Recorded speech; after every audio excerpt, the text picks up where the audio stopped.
Good evening. Welcome to the October 14th, 2025 meeting of the Barrett County Board of Education.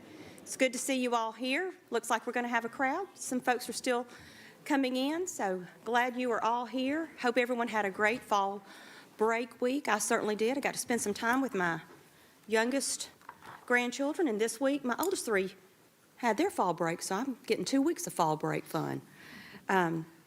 At this time, we will have the invocation led by Dr. Carey, followed by the Pledge of Allegiance.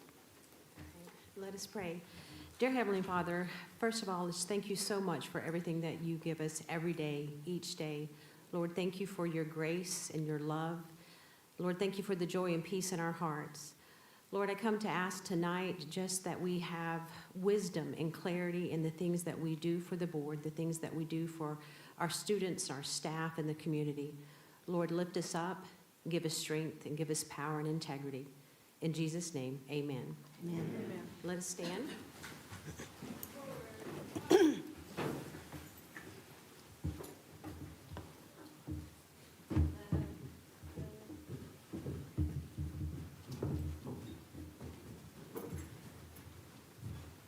March time. March.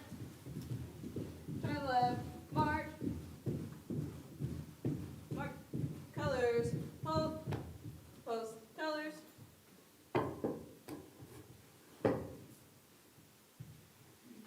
Present. Arms. I pledge allegiance to the flag of the United States of America and to the republic for which it stands, one nation, under God, indivisible, with liberty and justice for all. Order. Arms. Left. Face. Mark time. March.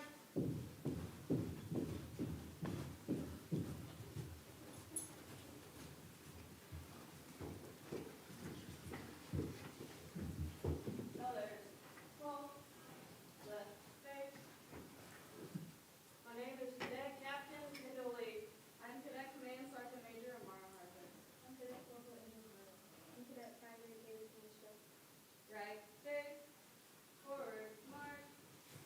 Thank you, Appalachia Cadets. This time, could I have a motion to approve tonight the minutes from the September 30th work session and the September 2nd regular board meeting and the September 30th work session? So moved. Second. Motion by Mr. Carey, Callaway, and Ms. Lord. All in favor? Thank you. Could I have a motion to approve tonight's agenda? So moved. So moved by Ms. Bradford. Second? Second by Dr. Carey. Second by Dr. Carey. All in favor? All right. Consent agenda. Could I have a motion to approve tonight's consent agenda? So moved. Motion by Ms. Kelly, Second by Mr. Callaway. second by Mr. Callaway. All in favor? Thank you.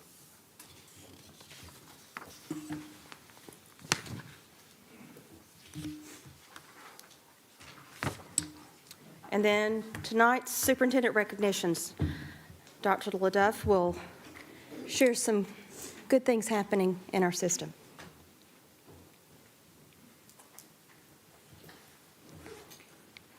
Good evening, board members. We're going to start with Mr. Perno, who has our custodial recognitions this evening.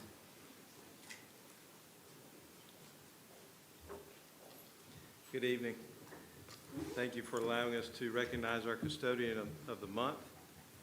Tonight, we're pleased to recognize Rita Conga from Appalachia High School. Rita could not be with us tonight, unfortunately, but I'd like to read a few words here for you prepared by Principal Rayberg regarding Rita. Rita always goes above and beyond to keep our school shining, creating a safe and welcoming environment for everyone. Her positive attitude, hard work, and dedication make a real difference each day, and we're so grateful for everything she does. Her professionalism, reliability, and strong work ethic exemplify the high standards of our custodial team here at Appalachia. We're proud to celebrate her outstanding contributions and thank her for her continued service. So we'll make sure to get this to Rita out at the school. But she does a great job for us, and we're just happy to be able to recognize her tonight. Thank you. Good job.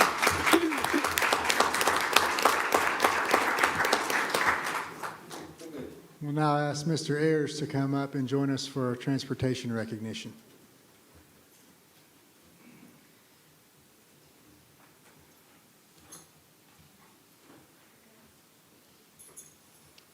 Good evening, our newest members of our Hood Ornament Club for customer service, Ashley Danpath.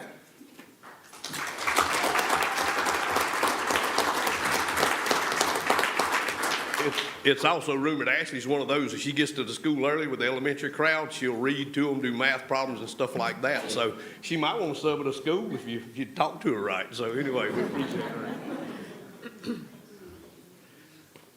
All right, Joe Taylor.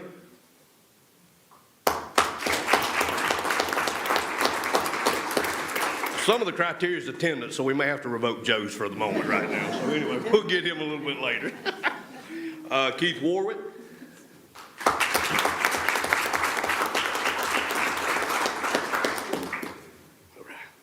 Laura Warwick.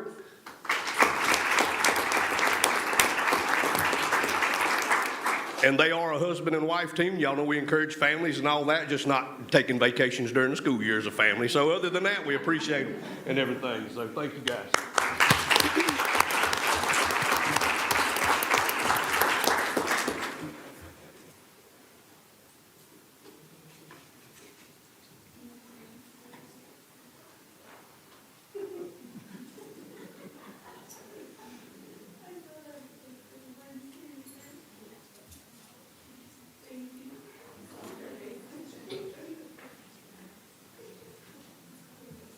All right, and next up we have Dr. Mr. McNamara. Coach Mack's going to come do our Appalachia softball recognition. It's always hard to follow Jason Ayers. But anyways, I'm going to read this because I may get off track. I've been told I always have a tendency to kind of go off script, so I'll try not to tonight. Good evening. It's my distinct honor and privilege to present a superintendent special recognition tonight. It's a moment to celebrate life and recognize those who assisted in preserving it. On Tuesday, August 26th at approximately 6 p.m., a long-term member of Barrow and Appalachia community, Mr. James Dick Shepard, suffered a cardiac arrest at the home softball game between Appalachia and Habersham, which required CPR, the use of an AED, transport to Piedmont Hospital in Athens for further evaluation and treatment. As a result of that, Mr. Shepard is here today.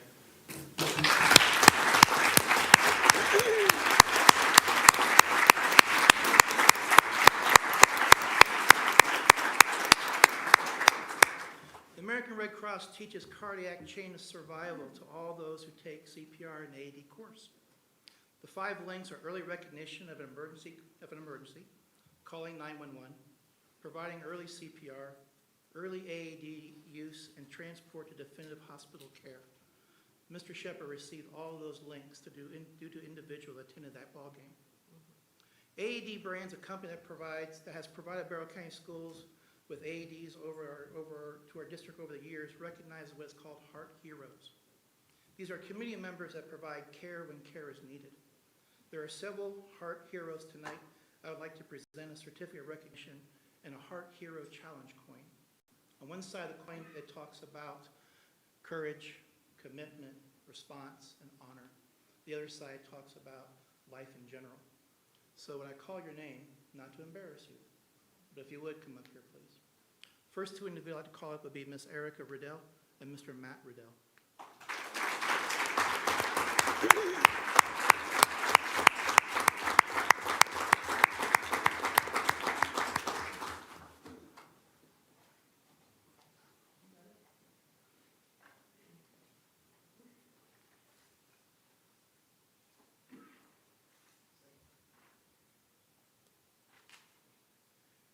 Without embarrassing them, think about the links on the chain of cardiac survival, early recognition, and providing care. These two began that from the very beginning. The interesting thing about it is that Ms. Riddell and Mr. Riddell are family members of Mr. Shepherd. Next thing I'd like to bring up here would be Mr. Daniel Martin.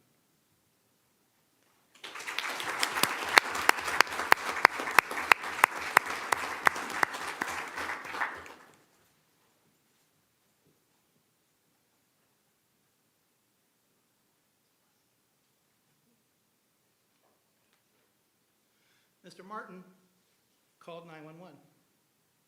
The cavalry doesn't come unless someone makes the cavalry aware. So that's just as important as anything else. 3 individuals, 2 are here tonight, 1 could not attend. One is Mr. Dean, Andrew Dean, and Mr. Charles Greason. Please come up.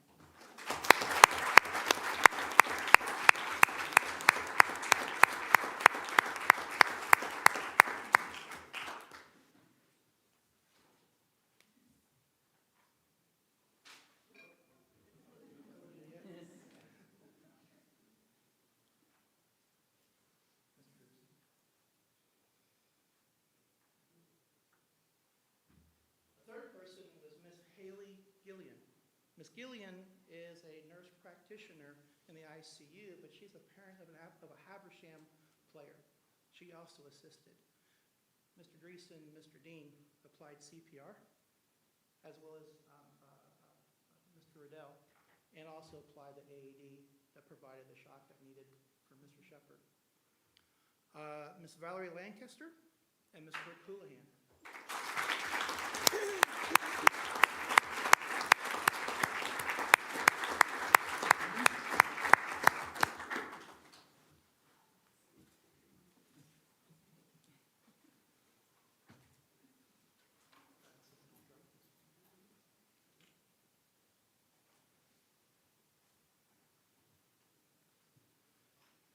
In that link, we talk about early CPR, also the application of an AED.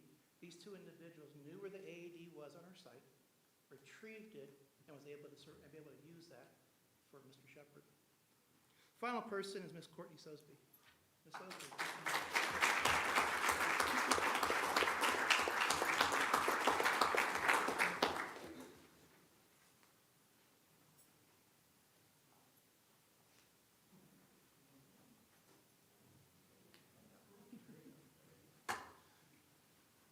There's always someone that calls for help. Miss Sosby's got my number on speed dial. So during that entire event, she was talking to me, telling me what's going on. At the same time, Bass had a softball game that night, so I was racing for Victor Lord to get there. Right here, each of these individuals are heroes, played a part in the cardiac chain of survival, and a physical representation of what occurred that night.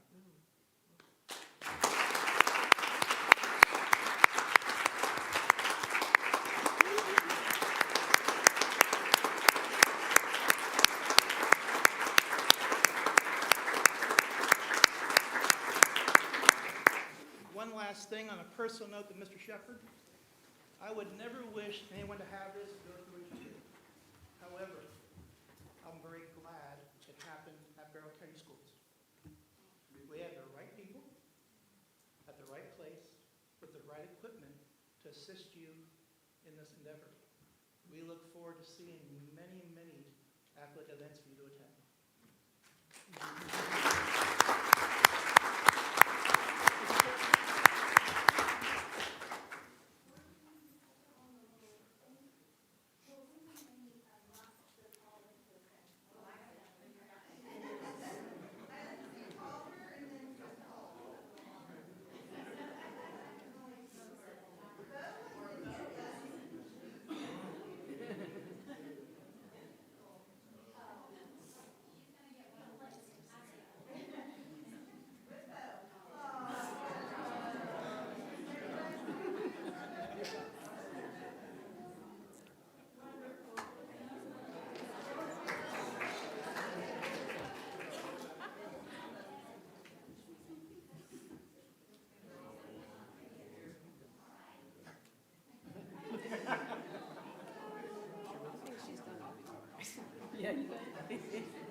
Okay, board members, now it's time for Dr. Knopp to join us to present our PBIS awards.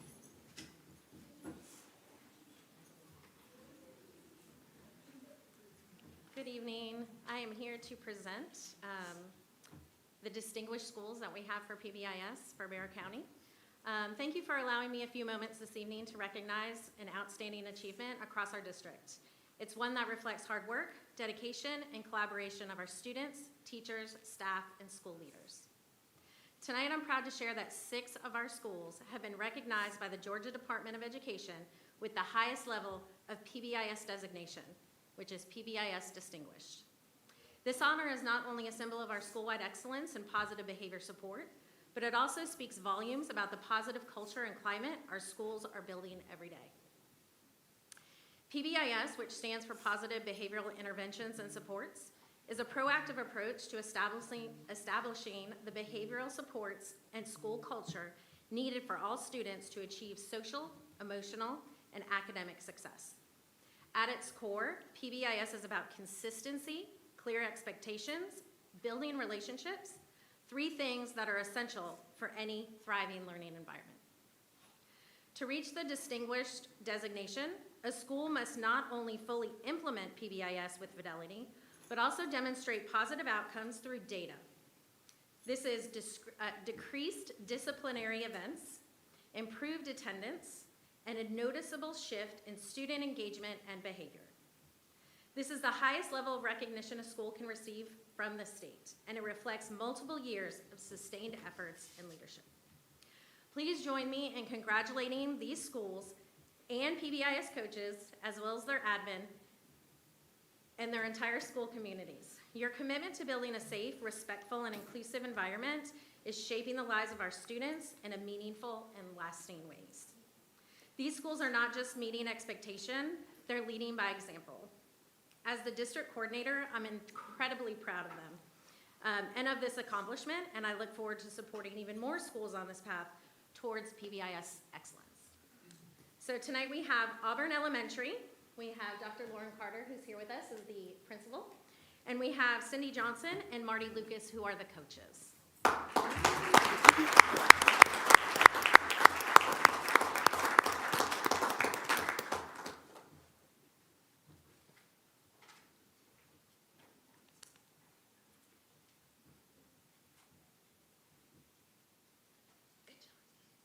We have County Line Elementary, and we have Casey Bray, who's the assistant principal, and we have Ashley Rye, who is the instructional coach.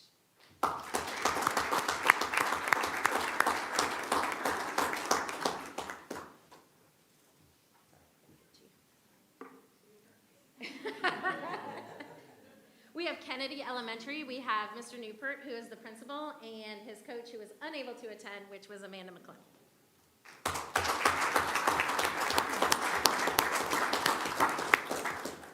We have Yargo Elementary School, and we have Miss Maxie, who is the principal, and we have Miss Dr. Bradshaw, pardon me, who is the AP and the PBIS administrator, as well as Anna she's gonna kill me.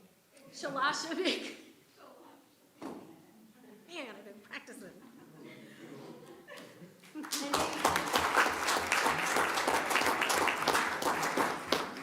We also have 2 middle schools. We have Bear Creek Middle School, and we have Miss Emily Fowler, Dr. Lancaster, and Miss Shepard, who are our administrators, and then Rachel Shook, who is the coach.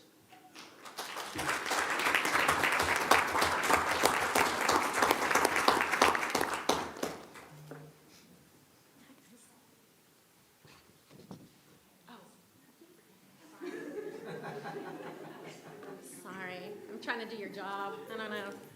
And then we have Russell Middle School. We have our administrators, Miss Meredith Wages, Peck. We have Miss Angulo and Miss Darling, and our coach is Logan Morris.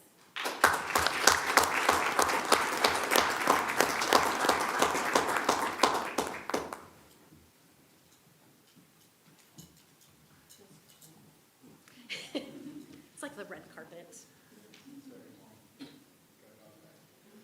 Thank you all. Again, a big round of applause for all the hard work that they do.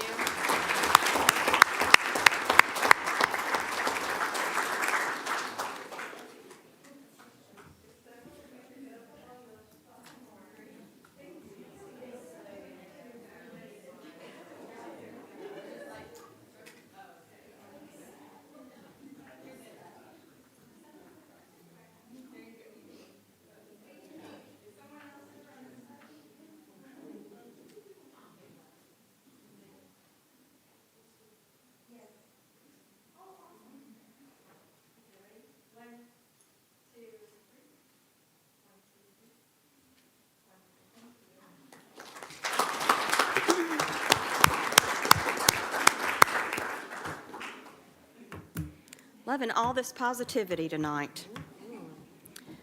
Let's move on to our bowl spotlight with... Ms. Maloof? Yes, sir. I do have one more All right. recognition tonight, and that is the recognition of you all, our school board.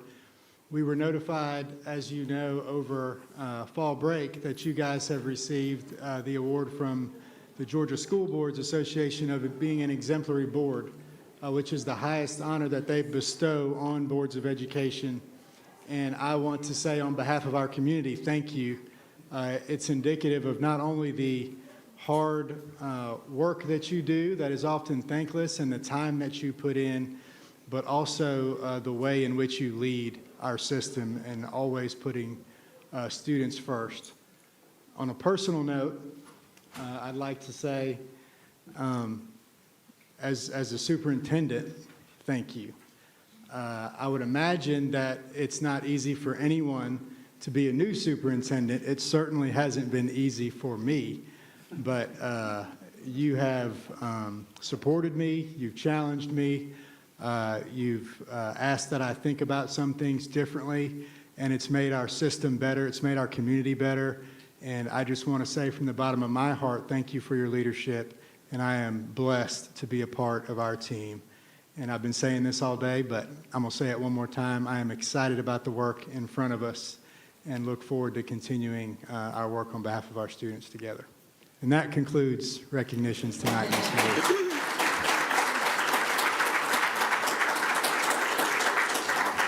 Thank you, Dr. LaDuff. It is our pleasure to work with you. All right, now moving on to our bowl spotlight with Ms. Kelly Screeden.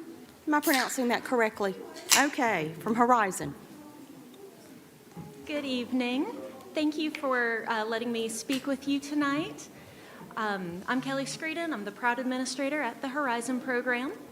And what I'd like to bring to your attention is just some of what we do with our students to help them with our re-engagement piece. So many times when families come and they do the initial orientation and we're meeting with them, they express a lot of concern about how it's going to impact their child's graduation or their ability to continue and have a positive outlook on school. So I always tell them I have two things that I'm concerned with every day. It's your child's safety and your child's education. And I'm here to make sure that they have a good and safe place to learn, and that when this is through, that they can re-enter their original home school without it causing continuing turmoil. Okay. So we have started a one-on-one advisement, very reflective advisement going on in larger schools, but very much more attuned to individual students. We meet them exactly with where they are in their academics, their social growth, and using that metacognition piece about considering where they are, why they're with us, and how we can grow from it. And so you can see it's myself and our counselor, Ms. Morris, who typically meet with the students, although all of our faculty are involved in helping them grow. And so we've enhanced this. Our goals are to increase the number of students who are going to participate in rigorous courses when they return to their home schools, high schools in particular, and to reduce recidivism, to increase that feeling of community that they have in their Barrow County schools, and to teach them about opportunities that they may not have known of previously. Okay? And so one of the ways that we do that is we ask them to envision what they're looking forward to so that they can set some goals, and we do have them create two SMART goals, one short-term and one long-term, for how they're going to get back into the things that they're passionate about. This is just, oh, do you mind going back? I'm so sorry. Thank you. So this is just some of the things that our students have put on their surveys that we gave them about what was important to them. You can see football, very big. But really, all of the sports, the things that aren't available at Horizon or while they're at Horizon, like prom, band, being a cheerleader, these are the things that are exciting them about returning to their school. And so it's things that we want to remain at the forefront of their consciousness so that they never lose sight of who they really are and what they are striving for. And so they create two goals. And for instance, if they want to play football, we have to have an academic piece. You need to be academically eligible and you need a physical piece. You need to keep up with your exercise and your health and refrain from things like vaping. And so just talking about really positive things that they can do to prepare themselves for that re-engagement. Thank you. All right, and so while we've done this, this is this semester, these are high school students that we have identified as having high interest and high likelihood of acceptance into dual enrollment in the future. And as of yesterday, we have 4 students who have already completed the process and who will be hopefully accepted to dual enrollment classes next semester. The other 13, we're going to continue working with them so that they can do dual enrollment in the fall of 2026. And these are some of the classes that they're interested in. Especially, we're excited about those students who want to take college academics as juniors and seniors in high school.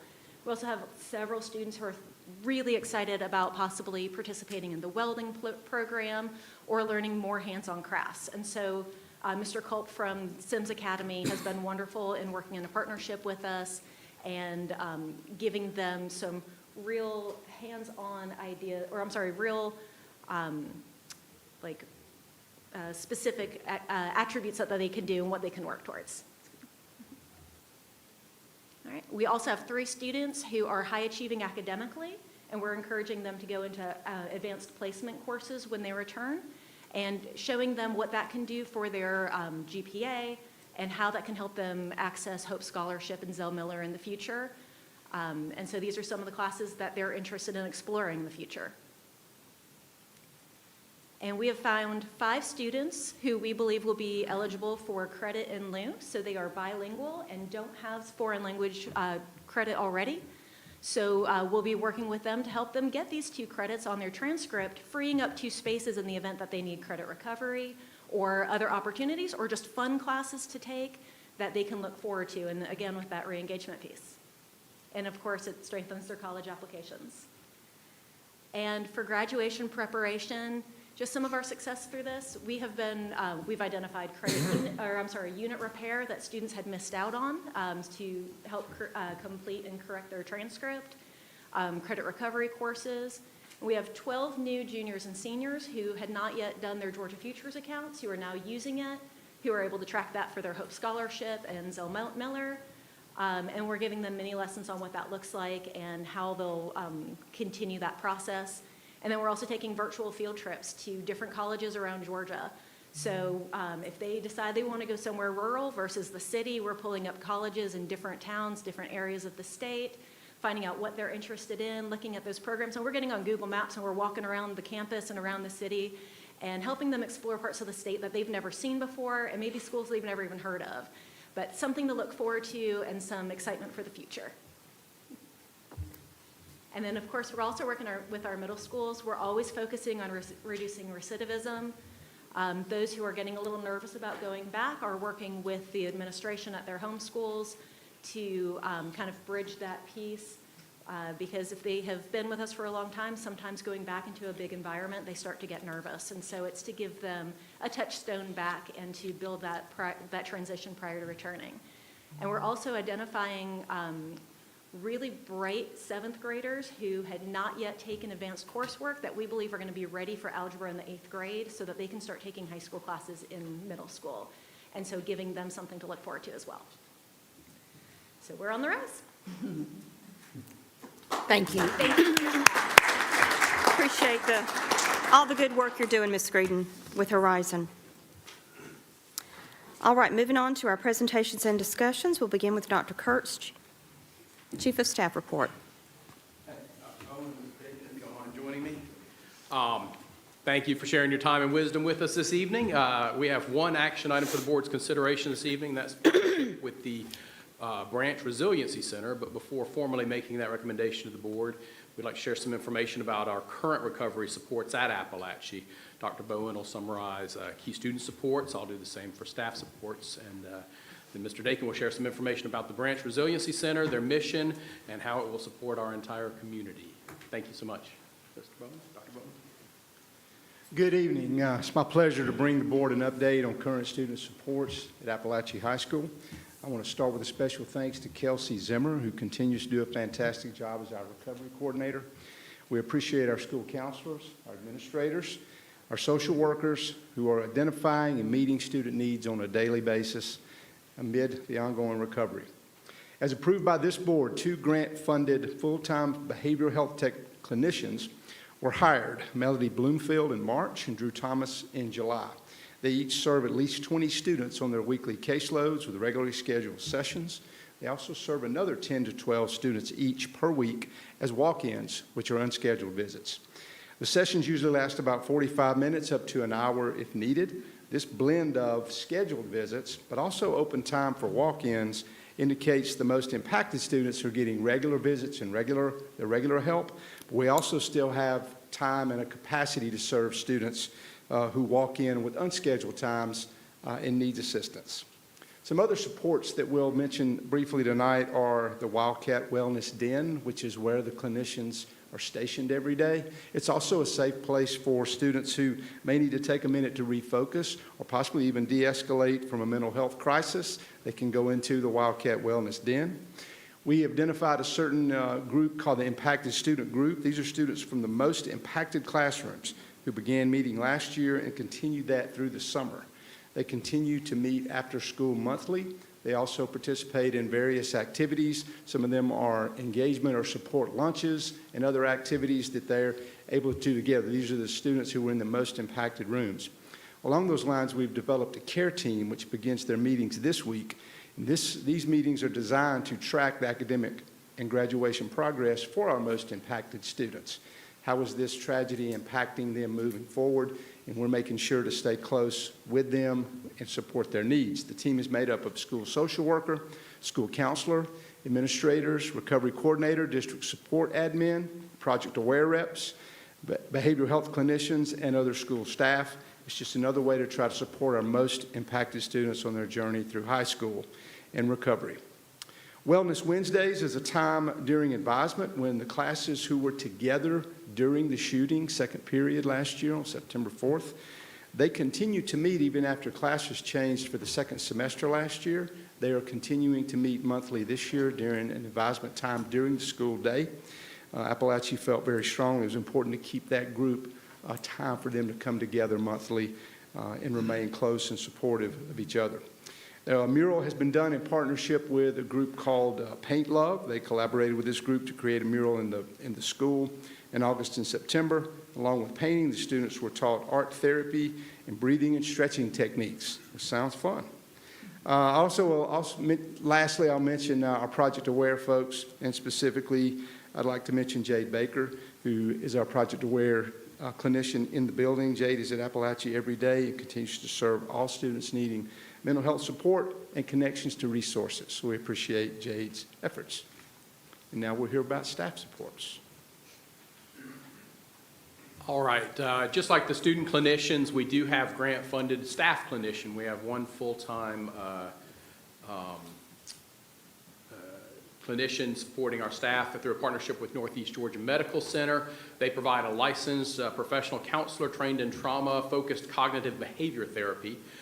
They offer individual sessions during the day. They also offer times before and after school if staff need those, or before and after the workday. They also offer virtual sessions that can include staff spouses, adult children of staff, couples. They can see about 20 folks a week, and they're generally seeing about 15, so they have some excess capacity there. And also have some additional time where they schedule group sessions. Beyond the direct therapy, they provide professional learning on topics like compassion fatigue, caregiver burnout, and other areas of need. To help support this, we have a full-time substitute funded there at the school. They are not funded to fill in when somebody has scheduled therapy. That would generally be scheduled during a non-instructional time or where they don't have other commitments. But this is provided so that staff can help address acute, unplanned needs for either themselves or their students as those things arise. The position allows recovery efforts to be more responsive, and as we were reviewing this position last year, we found that a number of staff who struggled with whether or not they could come to school, whether or not they were in shape to come to school, really used that as an opportunity to know they had the support they needed, could make the decision to come teach our kids, and knew if they were having any struggles that they had the support there. And then finally, we have a full-time recovery coordinator that's staffed by a licensed master of social work with training in understanding trauma and post-traumatic stress disorder. This position serves as a coordinator for all recovery efforts in the school, including external partnerships. Through those partnerships, we've been able to offer additional professional learning for staff, including coping skills, self-care opportunities, many other supports, including partnerships that provide for reimbursement for staff seeking external therapy. And we're continuing to grow those partnerships. But the recovery coordinator serves another vital role, and that's of stakeholder input, staff, students, and others, in not only helping to guide the recovery efforts within the school, I believe she serves on the board of the Resiliency Center, and works with those external partners and stakeholders on what decisions we're making to make sure that those are the best things that we can do to move our staff and students forward while focused on our learning outcomes for our kids. The bulk of the supports Dr. Bowen and I have talked about are paid for by a federal anti-terrorism emergency assistance program grant, or AEAP grant. That same grant is being used to fund the Branch Community Resiliency Center, and Mr. Dakin's going to talk a little bit about how those efforts complement what we have going on in the school there. Evening. Thank you for the opportunity to speak with y'all. For those that don't know me, my name's Scott Dakin. I am the Chief Executive Officer of the Ministry Village. Have been there for a little over a year and a half, I guess. Spent 30 years as a firefighter here, and I know what trauma can do to people. It's my expertise. And on September 4th, within about 30 minutes, I was in the school, and we haven't left, and we won't leave.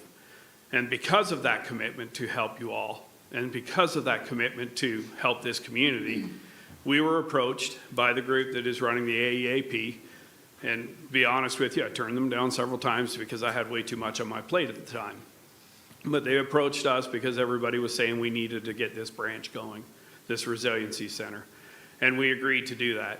So what is the branch? That's the hard part. It's the Barrow Response and Needs Center for Healing, which is where branch comes from, because everybody knows, you know, it'll be easier to say the branch than all of that other stuff.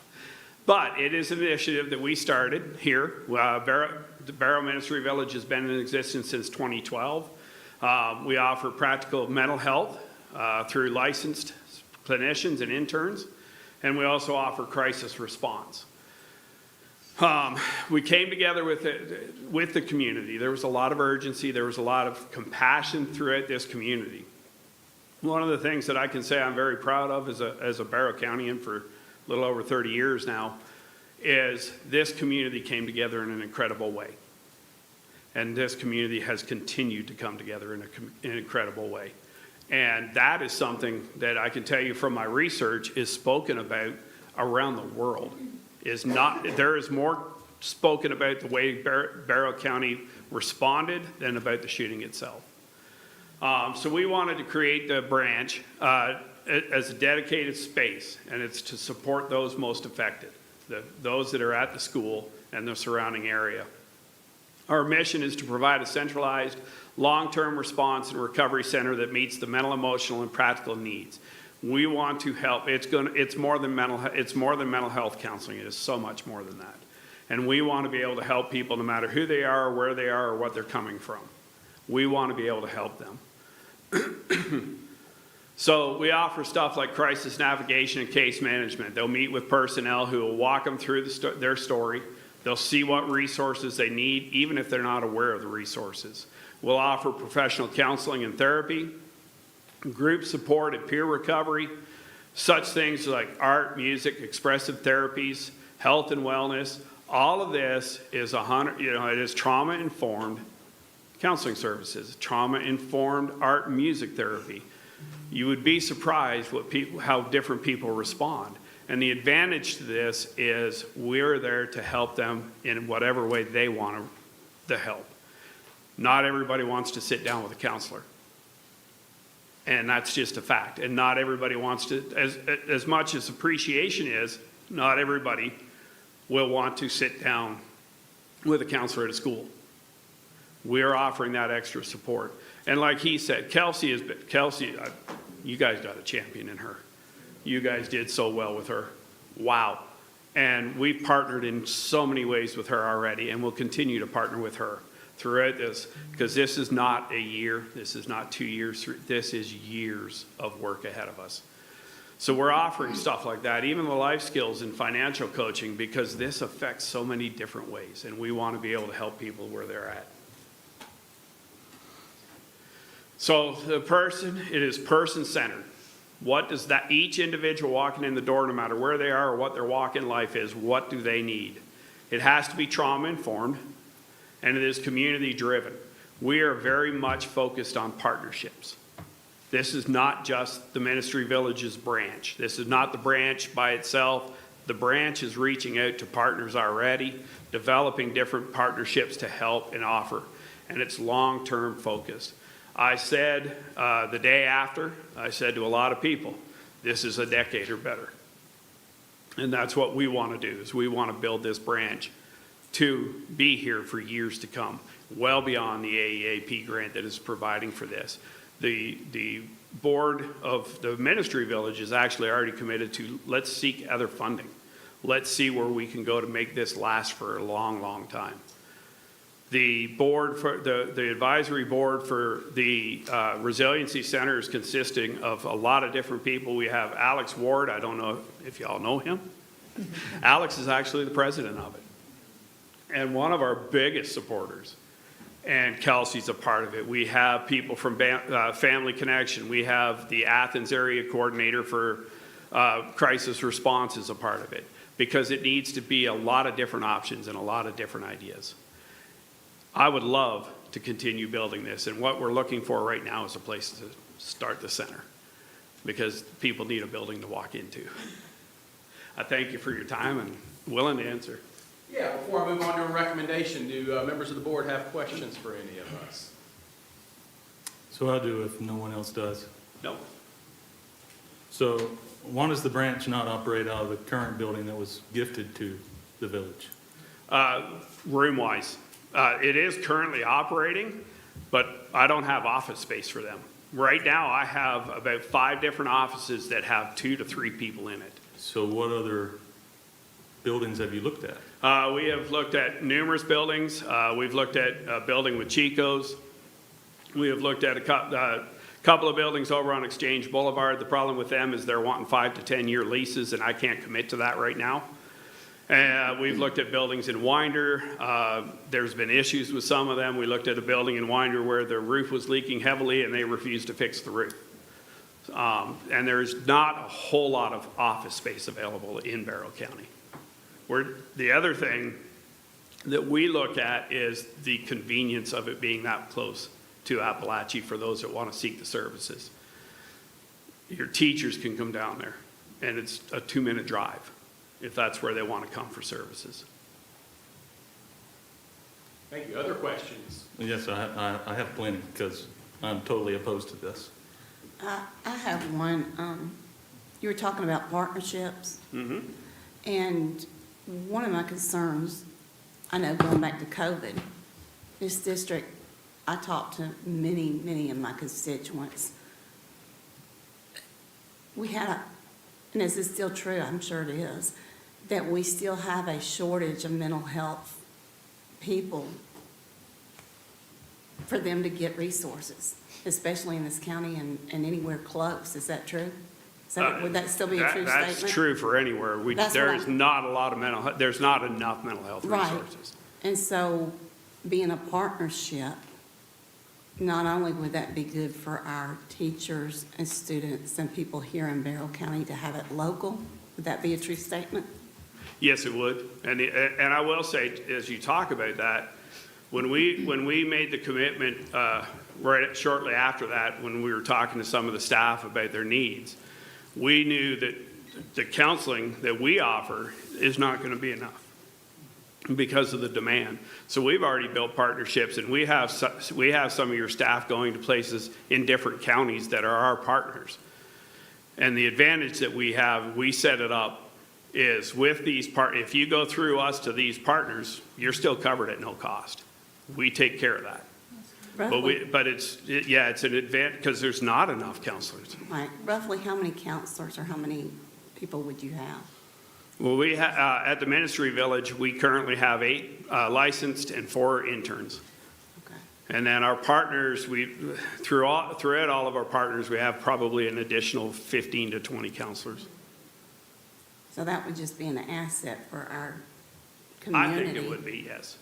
I mean, I just know this has been a situation going back to at least COVID, if not before, that I heard from many, many, many constituents and even parents, teachers also, that I still hear after what happened back in September of last year, is to try and get in with their primary care or jump through the hoops of getting the approval to go to it, the managed care system of health that we're in, and having to get the yes, you may, and then get in. Sometimes can be 3 or 4 months before Yeah. you can go see and see somebody, which is not okay. When you have an issue, and as you spoke, you never know what's going to trigger somebody.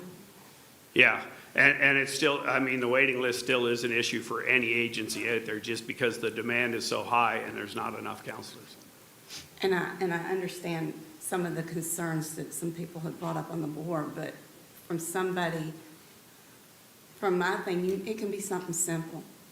It can be like people ask me after I lost my husband back in June, they can say, how are you doing? And I can be doing fine 1 second, but it can be the little things that you can't plan for because life happens. I got a phone call today on my husband's phone, asking for him, but asking about life insurance. I wish he still was here to need life insurance. It can be little things like that. You can't plan for that. Now you need to talk to somebody. Yeah, Dick Shepherd that was here earlier. One of the reasons we're in Barrow County now is because of Dick and his family. My husband knew him from DeKalb County. They grew up together. So yeah, that's hard. And I thank God everybody that helped him, and he's still here. So, yeah, those are hard things, and you've got to learn to deal with those, but it's great to have people that are local, especially for our teachers and our community, to be able to talk to somebody so you don't go crazy. So, Thank you, Ms. Kelly. I understand a lot of other concerns, but I think it would be a plus for our community. Yeah, I mean, I'm not saying Branch isn't a plus. I just don't think it's necessarily should be in our building. So I think you said the village has 8 full-time and 4 part-time? I think, is that what you said just a few minutes ago? it has 8 licensed clinicians and 4 interns. Okay. So Branch doesn't have any staff then, is what you're saying? No, the branch does. Well. Well, we were so- talking mental health clinicians. The branch is not a mental health facility, they're not the counseling center. There's no money in the AEAP grant for me to hire a counselor for the branch. It has to be done through contracts, which is how we're doing it. The branch currently, because we're still going through the grant process because it's a long one, the branch currently has a director and 2 navigators working. Okay, so I guess I'm confused.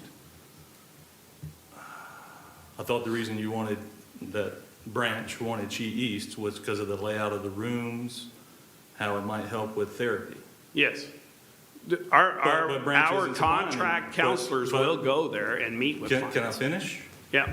Okay, but you're saying Branch isn't supplying any therapy.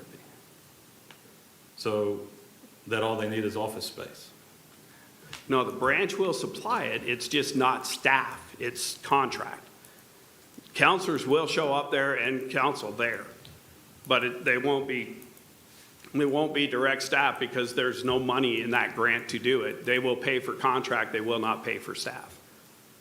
So you'll have the same thing, it just won't be staff, it'll be contract people.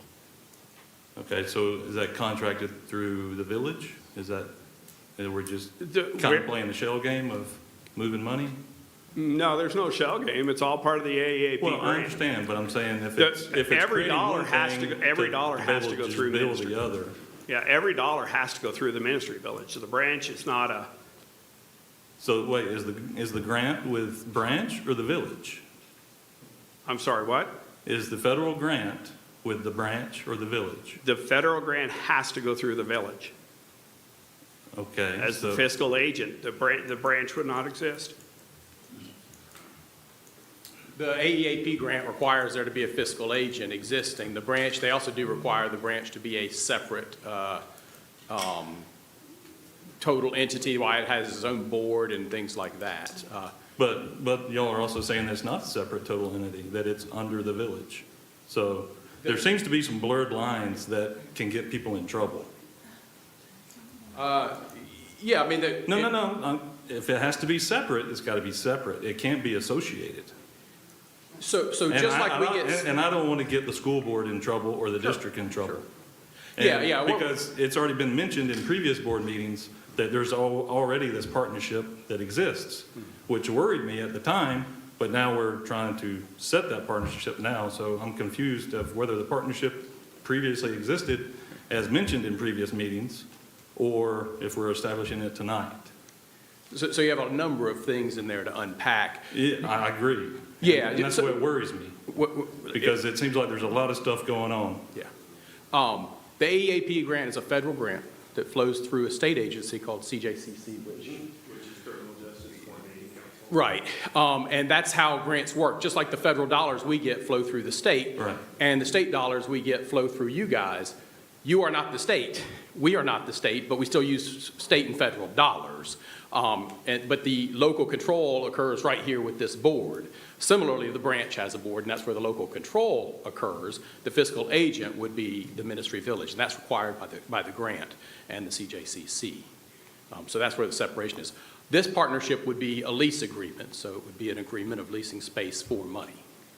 So it would be a fairly straightforward terms in there. Would you consider this clarification an arm's length transaction, landlord-tenant situation, or is this relationship with Branch a true partnership with the school? And the other thing I noticed is it's gone from serving our community that now it's going to serve neighboring communities and maybe people. No. So. It said in the thing that it was the Barrow County and surrounding areas. Does it No, not? okay. What I said was it's for Appalachia and the surrounding area. This grant only covers Okay, so I'm Appalachia, sorry. the schools, So it and would- the subdivisions right close to it. So it wouldn't be covering people from neighboring counties? No, unless they're teachers. Thank you. Yep. Good question. So you had another piece in there, and that was an arm's length transaction. And yes, the use of our facilities would have to be. We would negotiate that like we would with any other entity on the use of our facilities. There are other partnerships, just like we have with anybody else that volunteers their services at our school, where we certainly appreciate and take advantage of those services where it helps our students and our staff and our families. And so both will exist. There will be separate pieces, though. The financial piece will be a separate arm's length transaction negotiated. I imagine Mr. Perno will be significantly involved in that as we look at overall sort of costs to maintain a facility. Dr. Kurtz, I just have a clarifying question. So what we're looking at tonight is a consideration of a property lease, correct? Is that your request? Correct. We would like to ask the board's approval for us to engage in this conversation with the intent to settle on something that is that arm's length transaction that is appropriate for this lease. That's So correct. consideration of the request. Correct. Thank you. When you have contracted employees, are they through a staffing agency? How do you procure these contracted employees? And at some point, and at least I'm an employer, I can't have somebody be a contracted employee if they work over a certain amount of hours, and at some point they become our employee, and that creates other, I'm just asking, is it through a staffing agency? No, they're actually considered their own business, their own entity, and they just contract with us. Okay. You asked some really good questions that get into some IRS rules and all of those types Oh, of I things. deal with that. Who's directing their work and that kind of thing. Our current AEAP-funded clinicians, the 2 student clinicians, work for Advantage Behavioral. We contract with Advantage Behavioral to provide those services. And our current EAP, Employee Assistance Program clinician, Cassania, works for the Northeast Georgia Medical Center. Right. They provide supervision, and they actually staff the position in conjunction with us. So it's not quite a staffing agency because they're going to offer some supports that we don't offer in terms of the continuing education units for these individuals, staffing support, which I guess is where in the mental health world, people are talking about how to best serve folks. I'm probably getting that wrong. So we're contracting with them for all of these services that does end up on one end providing the bulk of a person's time for us or two. It's just, even if you're 1099ing somebody, at some point, if they work full-time, you can't consider them a contracted employee. If their hours are, you know what I'm saying? It absolutely depends on the structure of the contract. Okay. So currently, we use Primero to clean our buildings, for instance. Okay. And we might call those our employees. They work for Primero to perform services for our buildings. Okay. So it really has to do with the structure of the contract, but it does get messy fast with those same IRS rules, yes. We do keep an Yes. eye on that. Because they'll work for, like Clay did a lot of contractor cleaning, but he worked for, maybe not PNC, for instance, before he went permanent with them. He worked for whoever the agency was, and that's who his employer was. But he was a contract employee for PNC until PNC opened him, and that's who pays all the, Okay, I was just 1099, curious. all the other stuff, so. I was just yeah. so. I was just So, go gonna ahead. say, that's very common in the counseling world for Yes. LPCs to be contracted with several agencies. So this is not an unusual thing. This is Well- very common. Right. Okay. Well, and Dr. Kurtz, if I'm understanding it correctly, we're here they're asking to lease our space. They're attached to a federal grant, which has its own regulations and regulatory guidance, correct? The funding for the branch is absolutely coming through a federal grant that has significant regulations and guidelines, Correct. yes. And so it has to serve our community around the Appalachia area and the. incident Correct, that happened on specifically in September response 4th. to the September 4th, 2024 incident, yes. So for me, just as a person who has dealt with PTSD coming out of the military, I wasn't ready to deal with it the day I left. So, for me, I don't see anybody else coming and asking to help. Now, if people have a problem with how they do it, then that's their issue with the branch. I think if we have a building that we can gain money, have some offset of our cost of that building as a board, I think that's fiscal responsibility that we've talked about. And having access to those resources here, like Mr. Dankin said, they're not going to be able to serve everybody. You may have somebody come in that needs way more intensive therapy that they can't offer at the branch. But they have the money to pay for out of that EEAP grant, correct? AEAP grant, correct?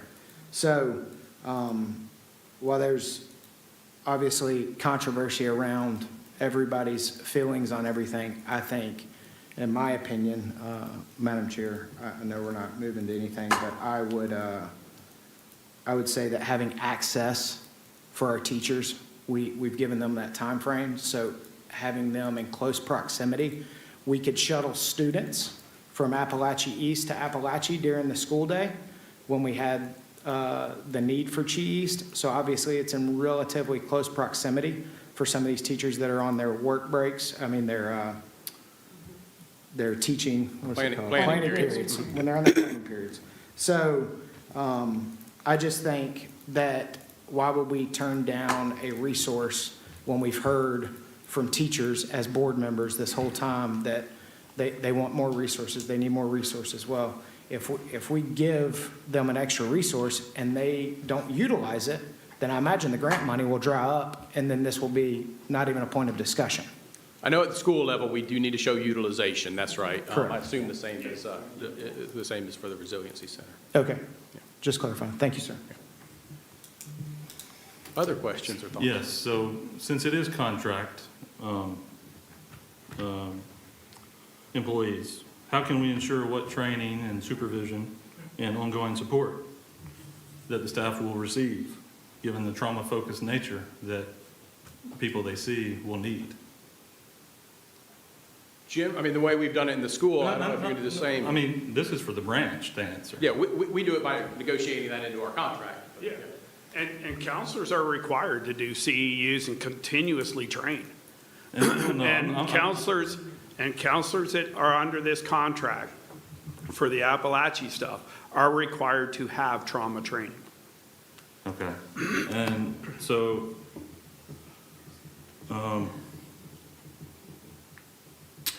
I guess a problem that we also have in the district is how do you plan to manage the staff burnout or secondary trauma among the contract people? Because, you know, we sent our teachers back very quickly. They didn't have any time to recover, so how are you going to ensure that, basically, how are you going to support your staff? We've already got supports in, staff have opportunities to do group. Staff have opportunities to see counselors as well. Contractors all have. The one thing I will tell you about the majority of mental health people is every one of them has their own counselors to deal with this stuff.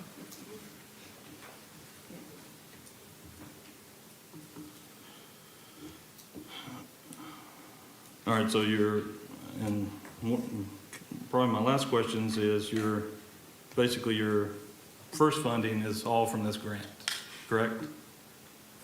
Yes, sir. That was our agreement with them, is that they would fund the startup. And so how do you plan to sustain your operations long-term? I mean, you're planning on 10 years, so, I mean. Yeah, and like, how long is this first grant supposed to last? So this grant is just like yours. This grant is for 3 years from the date of the incident.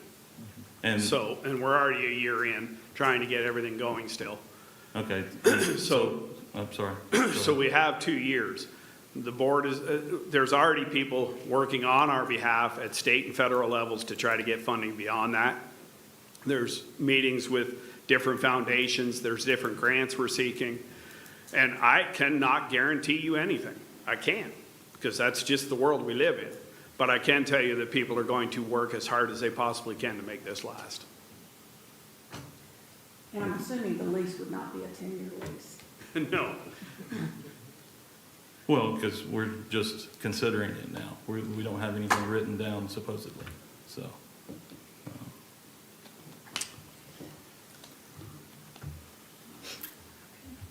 All right. All right. If there are no other questions, the superintendent recommends the consideration of property lease for the Branch Resiliency Center for the purposes of community recovery for the board's consideration this evening. So moved. I make the motion. We'll take this up during action items. Thank you, Ms. Okay. Kelly. We'll come back to that. Okay. We'll move on right now with our Chief Financial Officer report, Ms. Houston. All right, good evening. First, we'll start off with our sales tax report.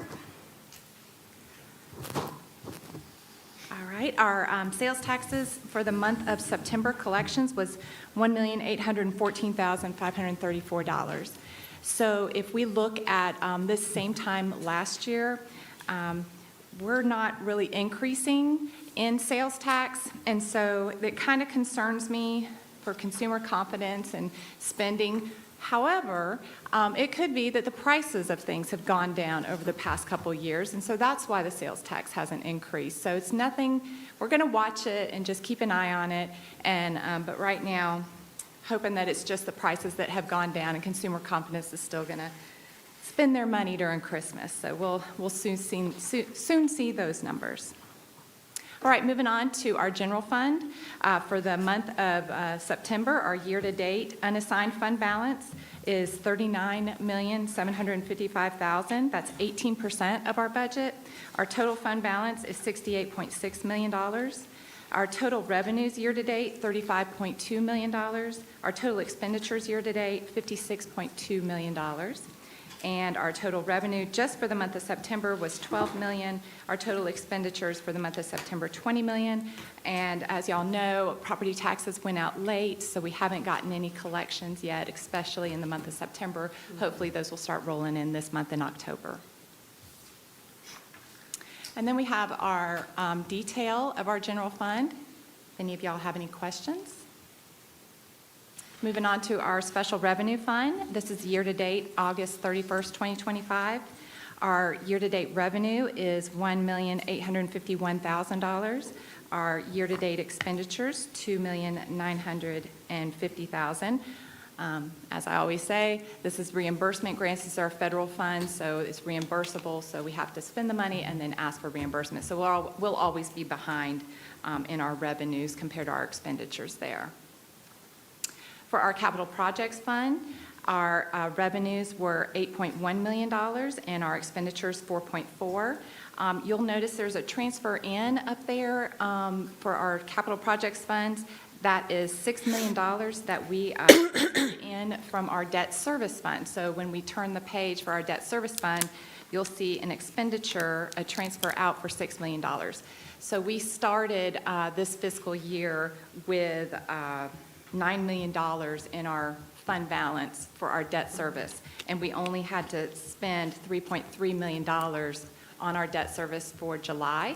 So we had such an extra amount in there that the bank transferred it over into our pay-as-you-go SPLOST money, so we can spend that on capital projects, and it's not being reserved for our debt service, because we'll do that throughout the year. And then the last report is our invoices paid between $10,074,999. and $74,999. Do y'all have any questions? Thank you very much. Thank you, Ms. Houston. All right, now moving on to our action items. We have one, Dell Computers. This was presented at our work session last week, or 2 weeks ago.